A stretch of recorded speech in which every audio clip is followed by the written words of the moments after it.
그 3명의 영걸로 뽑히는 오구 노부나가라고 하는 사람이 있습니다. 이름이 그렇죠? 오구 노부나가. 이 노부나가라고 하는 사람이 그 당대의 그 임진왜란이라는 그 시절에 아주 정말 그 3대 명장 중에 일본에서 아주 유명한 사람이 한 사람입니다. 근데 이 사람이 어느 날 전쟁을 치르는데 그 자기 군사의 10배가 되는 적군과 전쟁을 해야 돼요. 근데 본인은 이제 승리를 장담하고 있지만 이 병사들의 사기가 보통이 이제 어려운 게 아닙니다. 의심을 가지고 과연 이길 수가 있을까? 그런데 싸움터로 나가는 중에 이 노부나가라는 사람이 그 신사에 들려서 기도를 합니다. 기도를 하고 나와서 병사들에게 말합니다. 나는 신의 계시를 받았다. 그러면서 하는 말이 내가 동전을 던질 텐데 동전 앞쪽이 나오면 우리가 분명히 이길 것이고 뒤쪽이 나오면 질 것이다. 다 모여라. 내가 동전을 던집니다. 동전이 앞쪽이 나왔어요. 신의 계시라고 하죠. 동전이 또 앞쪽에 나왔죠. 이 병사들이 막 사기가 춘천해가지고 그럼 우리가 전쟁에 이기구나. 열심히 싸워서 이겼어요. 전쟁에서. 극적으로 전쟁에서 이기고 나서 막 다들 열광을 하면서 얼마나 흥분의 도가니 전쟁 이겼습니까? 10배나 되는 군사 이겼습니다. 그리고 나서 다음날 부관이 이 노부나가에게 찾아와서 말합니다. 정말 운명은 바꿀 수가 없는 거군요. 이렇게 말합니다. 그랬더니 노부나가가 씩 웃으면서 동전을 보여줍니다. 딱 보여주는데 양쪽 다 앞면이에요.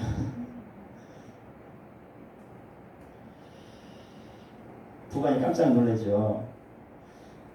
그 신의 계시라고 해서 운명이라고 해서 싸워서 이겼는데 알고 보니까 동전 양면 다 똑같은 거예요.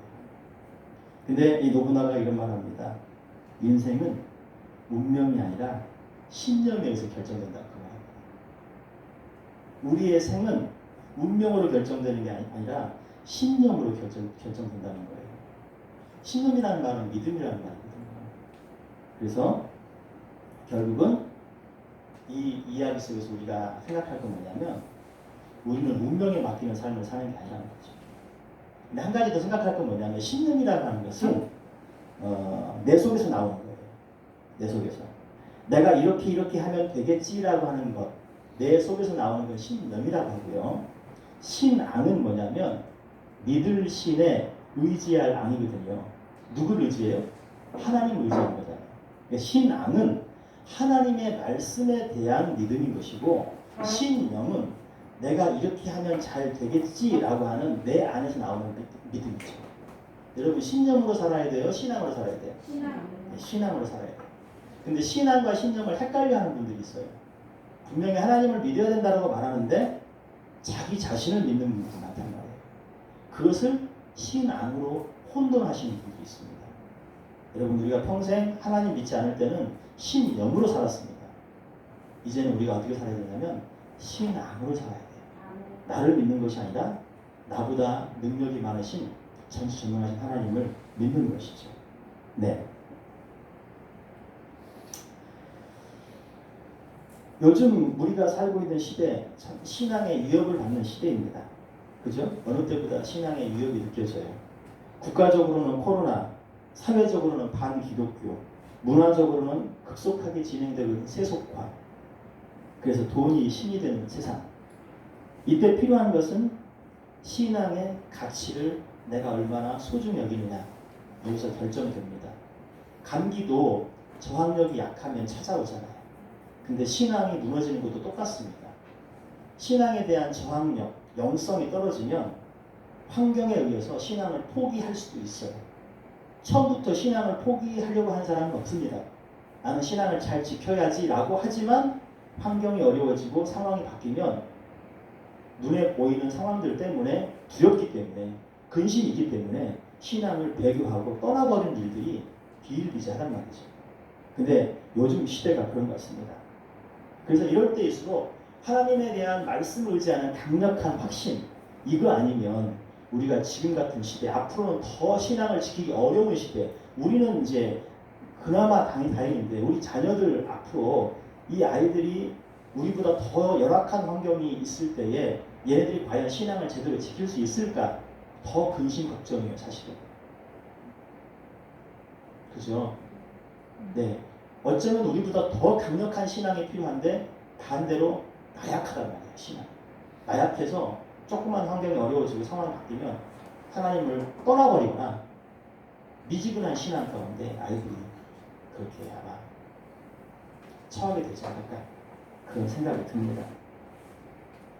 누가복음 18장에 보면은 불의한 재판관도 밤낮 그 억울함을 호소하는 그 과거의 원한을 풀어주지 않습니까? 그죠? 하물며 하나님이 너희 원한을 풀어주시지 않겠느냐라고 주님이 말씀하시고 그 다음에 하시는 말씀이 아주 의미심장합니다. 누가복음 18장 8절에 이렇게 말하죠. 주님이 그러나 인자가 올 때에 너희에게 믿음을 보겠느냐. 너희의 원한은 내가 풀어주기는 풀어준다마는 그러나 내가 다시 올 때, 인자가 올 때는 주님이 다시 온다는 말 아니겠어요? 내가 재림의 주님으로 너희들에게 다시 임할 때에 너희에게 믿음을 볼 수 있겠느냐. 주님이 걱정하는 게 바로 그거예요. 우리는 기도 응답이 안 된다고 걱정하고 우리의 소원이 성취되지 않는다고 걱정하지만 오히려 주님께서는 너희의 믿음을 내가 과연 볼 수 있겠냐. 주님이 걱정하는 건 우리의 믿음입니다. 사실은. 오늘 13절 말씀, 내가 이방인인 너희에게 말하노라. 여기서 이방인은 유대인을 제외한 모든 사람들이에요. 보면 13절 보세요. 내가 이방인인 너희에게 말하노라. 그러면서 내가 이방인의 사도인 만큼 내 직분을 영광스럽게 여긴다. 14절 말씀 보면 이렇게 있죠. 이는 혹 내 고육을 아무쪼록 시기하게 하여 그들 중에서 얼마를 구원하려 합니다. 바울이 자기의 그 사도의 직분을 영광스럽게 여기는 이유가 있습니다. 그건 뭐냐면 한 영혼을 구원하는 데 쓰임받고 있기 때문이에요. 그렇죠? 한 영혼을 구원하는데 쓰임받고 있기 때문에 내 직분을 영광스럽게 여긴다. 우리가 13절, 14절을 생각해야 될 건 뭐냐면 우리가 직분에 대한 이해를 어떻게 하느냐 굉장히 중요한 문제입니다. 직분을 왜 받아야 되는가? 자랑하려고 하는가? 체면 때문에 그런가? 아닙니다. 직분을 받아야 되는 이유는 주님을 더 잘 섬기고 영혼 구원하기 위해서예요. 직분을 왜 받으려고 하십니까? 역시 영혼 구원이에요. 직분을 받았다면 우리가 무엇을 해야 합니까? 네, 영혼 구원이에요. 왜요? 이게 최고의 가치 있는 일이기 때문에. 교회에서 차량 봉사하고 주방 봉사하고 식사 담당하고 뭐 성가대하고 주일학교 교사하고 뭐 가르치고 성경 공부 다 중요하지만 더 가장 핵심적인 건 뭐냐면 예수 만나기 위해서 거듭나기 위해서 영혼 구원받게 하는 거예요.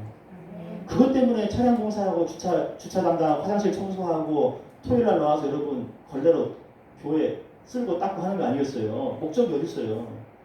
이렇게 막 온갖 일들을 다 하고 있는데 교회가 영혼 구원을 못해. 그러면 진짜 해야 될 일을 못하는 거죠. 교회에서 뭐 간식도 먹고 뭐 다과도 하고 뭐 교제도 하고 기도도 하고 청소도 하고 봉사도 하고 별것 다 하는데 교회가 영혼 구원을 안 해. 그럼 우리가 진짜 해야 될 일을 못하고 있는 겁니다. 우리가 그것을 위해서 저와 여러분이 함께 기도 제목으로 삼았으면 참 좋겠어요. 왜냐하면 바울이 자기의 사도의 직분을 영광스럽게 여겼던 것은 자기로 인해서 믿지 않는 아무쪼록 내 고륙, 유대인 중에서 이방인 중에서 누구든지 예수 믿게 하는 것, 이것이 바울의 가장 최대의 목표였고 소망이었거든요. 그래야 하나님께 영광이 되고 사람들에게 존경받고 교회에는 유익이 되고 우리 자신에게도 복이 되지 않을까. 내년에 여러분 직분을 받으실 여러분들 마음속에 이런 가장 고귀한 가치들을 마음에 품고 기도할 수 있기를 바랍니다. 네, 본문 내용을 보면 정리하면 이런 거예요. 먼저 구원받을 백성으로 선택된 유대인들. 유대인들은 구원받기로 선택된 사람들 아니겠어요? 세계에서 가장 작은 영토를 가지고 있고 가장 힘이 없고 연약한 민족을 하나님 선택하셨어요. 유대인이 잘나서 선택한 게 아닙니다. 여러분 지도를 펼쳐놓고 보십시오. 이스라엘만큼 작은 나라가 물론 있을 수도 있겠지만 이스라엘은 우리나라보다 작잖아요. 그죠? 그 작은 나라, 가장 연약한 유목민들, 그 작은 나라를 선택한 것은 가장 작고 불쌍하기 때문에 선택한 거예요. 그래서 그 나라를 선택된 민족으로 하나님 삼아주셨어요. 구원받을 백성으로 삼아주셨어요. 그런데 그들이 하나님의 구원을 외면하고 믿지 않기 때문에 하나님을 거절한 까닭에 하나님이 그들을 잘라내셨다. 그렇게 말씀하십니다. 그것이 참 감람나무 원가지, 참 감람나무에서 나온 원가지를 하나님 잘라내버린 거예요.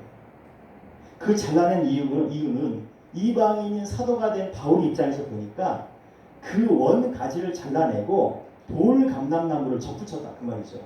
그 뭐예요? 원래 선택된 유대인들이 하나님의 구원을 거절했기 때문에 이들을 일시적으로 잘라내버리고 이방인인 저와 여러분을 갖다 접붙인 거예요. 그래서 우리가 구원받는 모습을 유대인들이 볼 때 시기질투나게 만들어서 하나님의 궁극적인 목적은 뭐예요? 이방인도 구원하고 훗날 다시 회개하고 돌아오는 유대인도 구원하고 그래서 온 인류를 구원하시고자 하는 계획이 하나님의 구원 계획이다. 바울이 그걸 얘기하고 있는 거예요. 로마서 11장에 내용 바로 그런 거예요. 그런데 여기서 원 뿌리에 대한 이해가 중요한데 16절 보세요. 16절 뿌리가 거룩하면 가지도 거룩하다는 거예요. 그렇죠. 뿌리가 거룩하니까. 자 16절 보시면 제사는 처음 익은 곡식가루가 거룩한 즉 떡덩이도 거룩하다. 당연한 얘기죠. 곡식가루가 거룩하니까 그걸 반죽해서 만든 떡이 거룩하지 않겠어요? 뿌리가 거룩하다면 가지도 거룩하다. 지금 뭘 설명하려고 하냐면요. 그 근원을 설명하려고 하는 거예요. 근원. 자 그러면서 17절 보시면 또한 가지 얼마가 꺾였는데 유대인들이 구원에서 배제된 상황을 얘기하는 겁니다. 일부분의 유대인들이 구원에서 배제가 됐습니다. 왜? 그들이 하나님을 거절했기 때문에. 그래서 돌 감람나무인 저와 여러분을 그 참 감람나무 뿌리에 접붙임을 했어요. 자 그러면 우리는 일정 부분 누구의 혜택을 받고 있냐면 원 뿌리 유대인들이 혜택을 받고 있는 겁니다.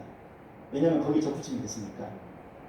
그런데 중요한 것은 그렇게 유대인들의 일부분의 혜택을 받고 우리가 구원의 백성이 되었는데 내가 너희에게 지적할 것이 한 가지 있다는 거예요. 바울이.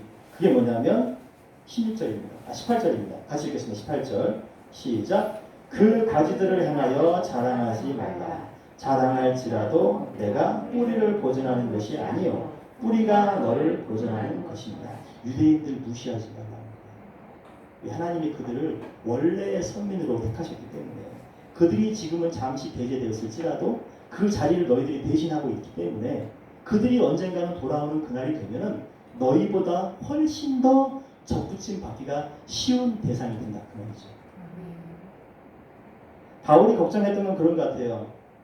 이방인에게 할례를 요구한 것도 아니고 율법을 요구한 것도 아니어서 교회에 들어오기가 참 쉬웠거든. 이방인들은. 예수 믿기 얼마나 쉽습니까? 유대인처럼 철저하게 어떤 규율의 어떤 잣대를 가지고 교회에 출입하게 한 게 아니기 때문에 이방인들이 교회에 들어오는 건 굉장히 쉬웠습니다. 예수 믿는 게 엄청 쉬웠어요. 지금도 마찬가지예요. 누구나 오시오, 아무나 오시오, 다 오시오. 그래서 다 왔는데 그 안에서 당종이 있는 거예요. 당종. 경건하지 않음이 있는 거예요. 유대인처럼 하나님에 대한 신실함이 없는 거예요. 이방인들이. 왜? 하도 구원이 값싸게 취급돼가지고 오늘날 지금 그런 거잖아요. 안 나가면 그만이야. 또 아니면 딴 데 가면 그 또 해. 내가 막 교회를 마음껏 선택할 수 있다고 생각해요. 여러분 그거 착각입니다. 교회가 많으니까 내가 마음껏 선택할 수 있다는 것은 피상적인 여러분의 단순한 생각이지만 하나님이 부르시지 않으면 우리 구원받기 힘들어요. 사실. 주님 말씀하셨잖아요. 내가 부르지 않고서는 한 사람도 내 앞에 나올 자가 없다고. 현실적으로 그렇죠. 뭐 이 교회 떠나면 다른 교회 가면 되지. 교회 가는 게 문제가 아니라 수많은 사람들이 하나님을 인격적으로 만나지 못해요. 그리고 변화받지 못한 심령 속에서 교회의 어떤 규칙들만 요구받기 때문에 나중에 스트레스 받아서 교회 안 나가요. 그 영혼 지옥 가는 거예요. 이방인들이 얼마나 하나님 앞에 믿음 안에 서지 못했는고 하니 그런 것에 대해서 바울이 이제 지적하면서 21절에 이렇게 말하죠. 하나님이 원 가지들도 아끼지 아니하였는데 하물며 너희를 하나님이 가만두겠느냐 그 말이죠. 22절 그러므로 하나님의 두 가지 성품이죠. 인자하심, 준엄하심 두 가지예요. 인자하심은 뭡니까? 인자하심이 뭐예요? 이방인을 접붙이신 게 인자하심이죠. 준엄하심이 뭐예요? 원 가지를 잘라내신 거죠. 하나님의 인자하심은 이방인도 접붙이시는 하나님이시지만 하나님의 준엄하심은 택한 유대인들도 잘라내버리신 하나님이란 말이에요. 하나님 두 가지 성품이에요. 무섭지 않습니까? 그럼 우리는 어떻습니까? 그 인자하심에 머물러 있지 않고 벗어나면 너희도 잘림바 될 것이다. 그거예요. 그래서 그 다음에 나오지 않습니까? 그렇지 않으면 너도 찍히는 바 되리라.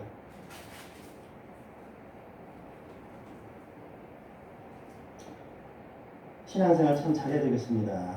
네. 23절, 24절 읽겠습니다. 23절, 24절이면 그들도 믿지 아니하는데 머무르지 아니하면 접붙임을 받으리니 이는 그들을 접붙이실 능력이 하나님께 있습니다. 그들이 누굴까요? 그들 유대인들이에요. 말이 좀 이렇게 꼬여가지고 이렇게 기록이 되어 있습니다. 그들이 믿는데 머무른다면 이런 말이겠죠. 그들이 믿는데 다시 돌아온다면 유대인들이 다시 회개하고 돌아온다면 그들도 접붙임을 다시 받을 것이다. 지금은 그들이 구원에서 배제되었을지라도 왜? 접붙이실 능력이 하나님께 있으니까. 그 다음에 24절에 이렇게 결론을 내리죠. 내가 원 돌 감람나무에서 찍힘을 받고 본성을 거슬러 좋은 감람나무의 접붙임을 받았으니 하물며 원 가지인 이 사람들 유대인들이야. 이들이 얼마나 접붙임 받기가 훨씬 수월하겠느냐. 그렇죠? 여러분 우리가 이방인으로서 하나님의 인자하심 때문에 접붙임 받고 구원받은 거 정말 감사하고 이 구원을 절대 가볍게 여기서는 안 되겠습니다. 그래서 제가 설교 제목을 이렇게 정했어요. 신앙의 가치를 중시하라. 오늘 우리에게 주시는 말씀은 신앙의 가치를 중요하게 여기는 거예요. 지금은 우리가 유대인 대신 구원받는 자리에 있잖아요. 그죠? 근데 이 믿음의 가치를 가볍게 여기면 원가지를 잘라내신 하나님 우리 같은 거 단순히 잘라내고 다시 원가지 갖다 붙이실 거예요. 근데 이걸 잘 몰라요. 이걸 자꾸 놓치면 마태복음 22장 1절부터 14절을 한번 찾아보겠습니다. 마태복음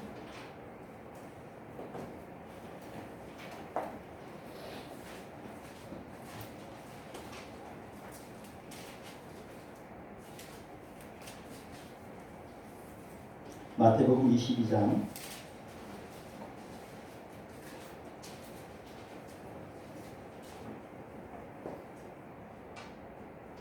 1절부터 14절까지 우리가 한 절씩 좀 읽어보겠습니다. 마태복음 22장 찾으셨죠? 네. 22장입니다.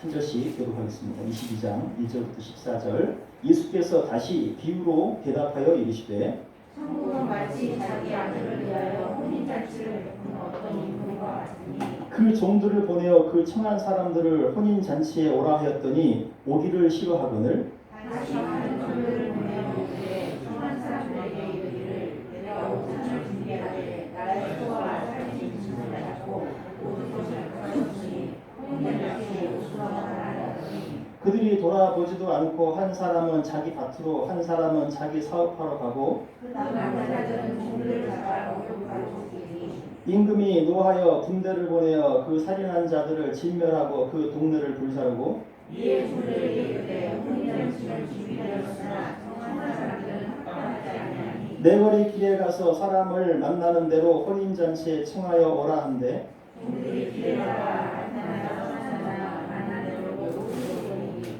혼인잔치에 사람들이 있었습니다. 임금이 손님들을 보러 들어올세 거기서 예복을 입지 않은 한 사람을 보고 이르되 스키가 어찌하여 예복을 입지 않고 여기서 거냐하니 그가 아무 말도 못하거늘 임금이 사관들에게 말하되 그 손발을 묶어 바깥 어두운 데에 내던지라 거기서 슬피 울며 이를 갈게 되리라 하니라 청함을 받은 자는 많되 택함을 입은 자는 적으니라.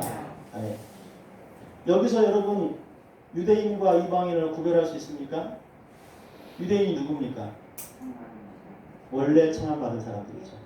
이 원가지예요. 원래 청함받은 사람들이 지금 어떤 태도를 보이고 있어요? 장가 가니까 못 옵니다.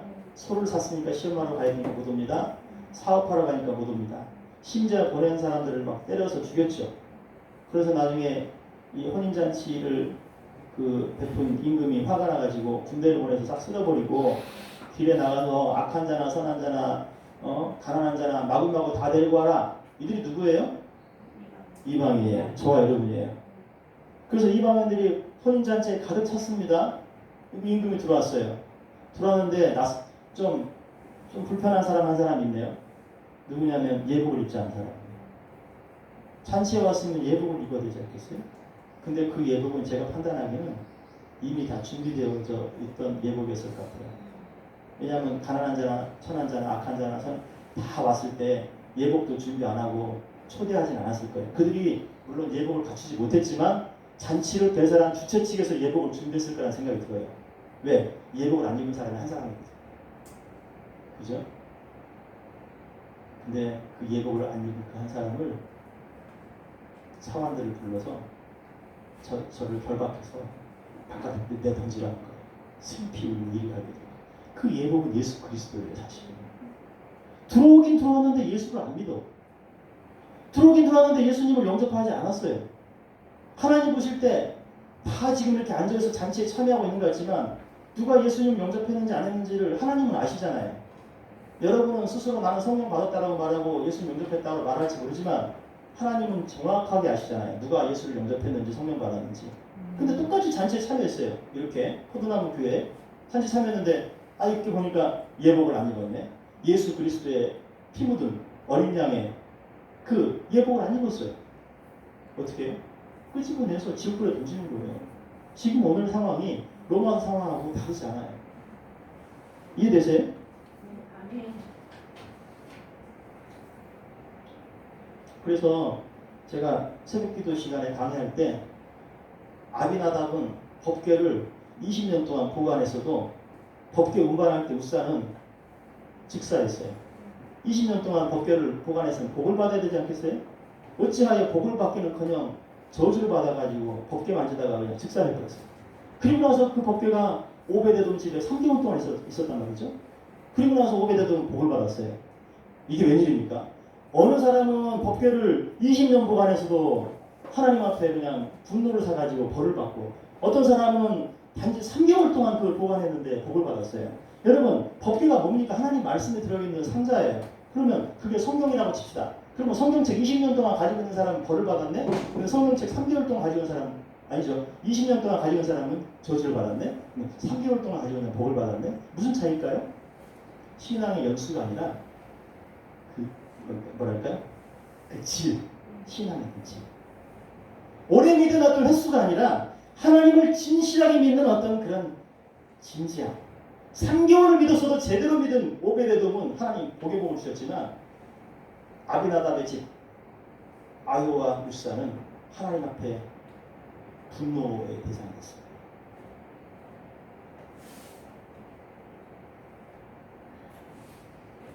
옛날에 가난한 집신 장사 부자가 있었는데 나흘 동안 열심히 집신을 만들어 가지고 5일장에다가 파는 겁니다.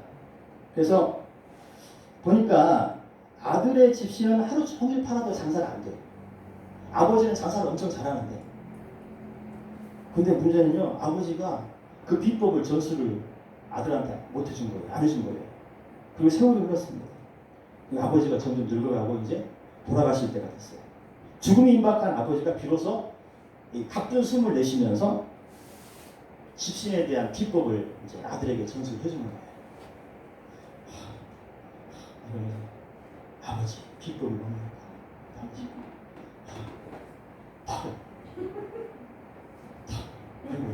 두 번에 친 거예요. 웬 털인가? 알고 보니까 집신을 만들고 나서 그 건물 같은 털을 잘 제거를 해야 된다는 거죠. 아니 그렇게 쉬운 거를 왜 전수가 안 해줘가지고 죽는 순간 그걸 하냐고요. 그것 때문에 집신이 팔리고 안 팔리고 했던 거예요. 이거는 그렇게 죽을 때 유언할 만큼 가치 있는 게 아니에요, 사실은. 인생을 살면서 정말 소중한 가치를 발견해서 잘 지켜가는 사람이 있는가 하면 어떤 사람은 진짜 무가치한 걸 가지고 소중히 여기면서 세월을 허비하는 사람도 있는 것 같아요. 여러분, 진짜 가치 있는 걸 가지고 우리가 좀 우리의 삶을 투자했으면 좋겠어요.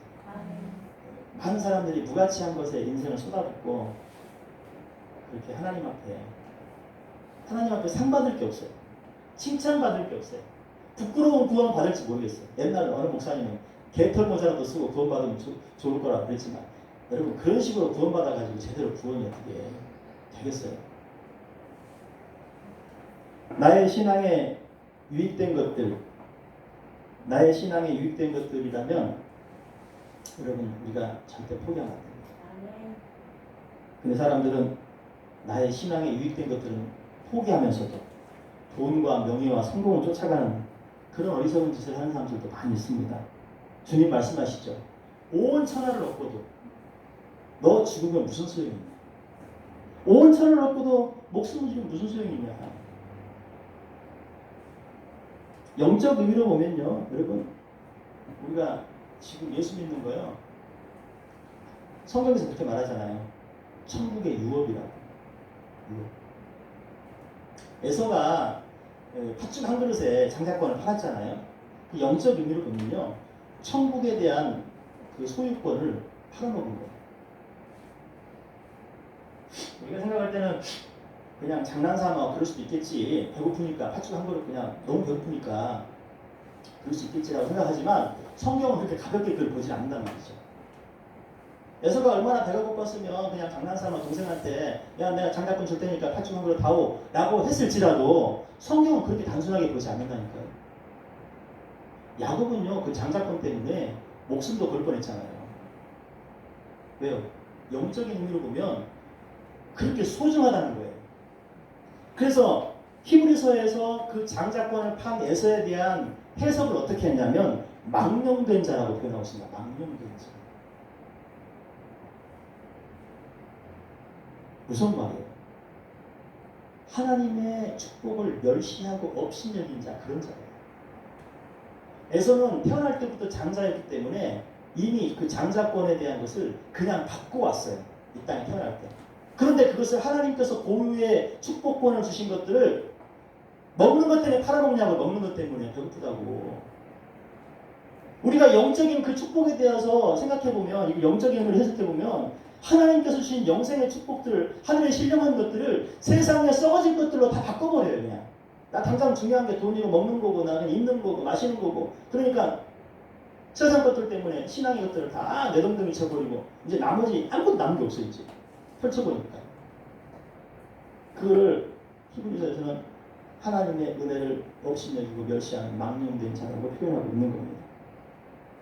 다윗이 법궤가 들어올 때 막 기뻐서 춤을 췄잖아요. 근데 왜